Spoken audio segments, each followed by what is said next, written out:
Biografi singkat Karen Horney. Horney muda mengagumi ayahnya dan sangat merindukan perhatian dan cinta kasihnya. Tapi dia ditakut-takuti oleh ayahnya, selalu teringat di benak Horney. Mata biru ayahnya yang menakutkan dan ketegangannya. Sifat baru menuntut. Pada tahun-tahun pertama, Horney merasa ditolak oleh ayahnya. Ayahnya seringkali melontarkan komentar-komentar bernada meremehkan tentang penampilan dan inteligensinya. Dia merasa diremehkan dan tidak menarik, meskipun kenyataannya dia cantik. Horney dekat dengan ibunya dan menjadi putri pemuja sebagai cara untuk mendapatkan kasih sayang. Hingga usianya mencapai 8 tahun, Horney adalah seorang anak teladan, melekat dan selalu mengalah. Di tengah-tengah usahanya, dia masih saja tidak percaya bahwa dia telah memperoleh cinta kasih dan rasa aman yang dia butuhkan. Karena pengorbanan diri dan perilaku baik tidak berhasil, maka dia mengubah siasatnya. Teori psikoanalisis sosial Karen Horney. Psikoanalisis adalah cabang ilmu yang dikembangkan oleh Sigmund Freud dan para pengikutnya sebagai studi fungsi dan perilaku psikologis manusia. Pada mulanya, Horney merupakan pengikut Freud yang kemudian terpengaruh oleh Carl Gustav Jung dan Albert Adler. Akhirnya, dia mengembangkan pendekatan kepribadian yang holistik. Manusia berada dalam satu totalitas pengalaman dan fungsinya, dan bagian-bagian kepribadian seperti emosi, kognisi, sosial, kultural, spiritual hanya dapat dipelajari dalam hubungannya satu dengan yang lain sebagai suatu kepribadian yang utuh.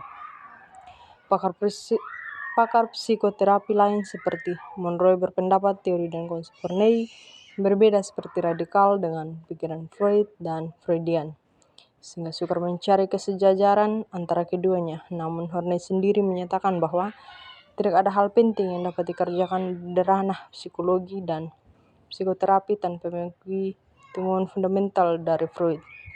Menurut Horney, doktrin Freud yang terpenting adalah semua proses dan event psikis bersifat ditentukan, semua terjadi karena alasan tertentu dan bukan terjadi secara random. Semua tingkah laku mungkin ditentukan oleh motivasi tak sadar.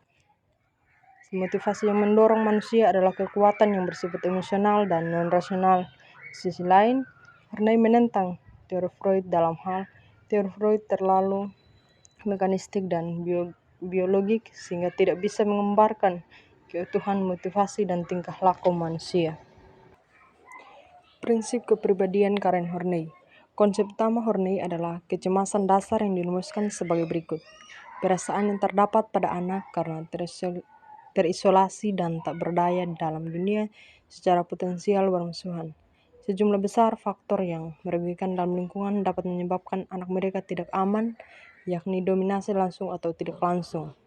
Sikap masa bodoh, tingkah laku eratik, kurang menghargai kebutuhan-kebutuhan pribadi anak, kurang sungguh-sungguh dibimbing, sikap-sikap meremehkan anak, terlalu memakan anak atau kurang membanggakannya.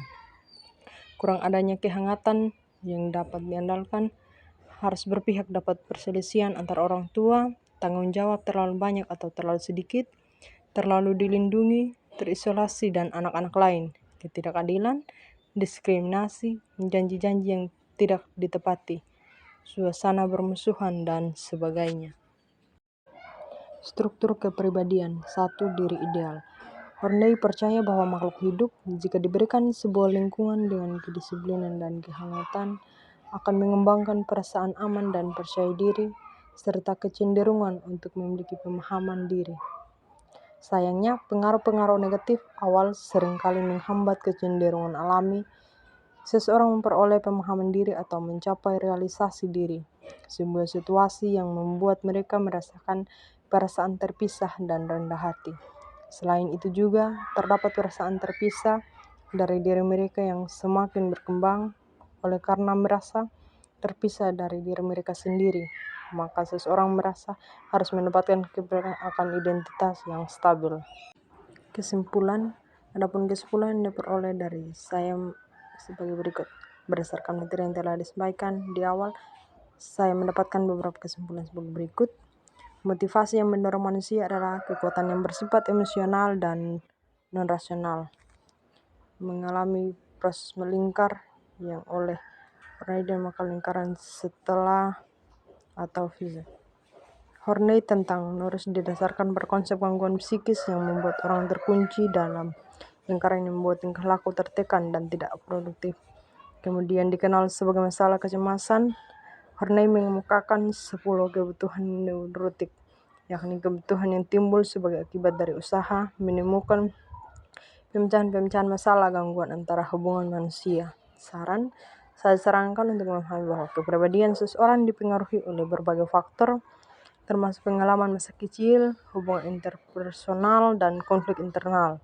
Penting untuk menggali akar masalah dan menemukan cara untuk memperkuat aspek positif diri seseorang melalui konflik internal yang mungkin ada.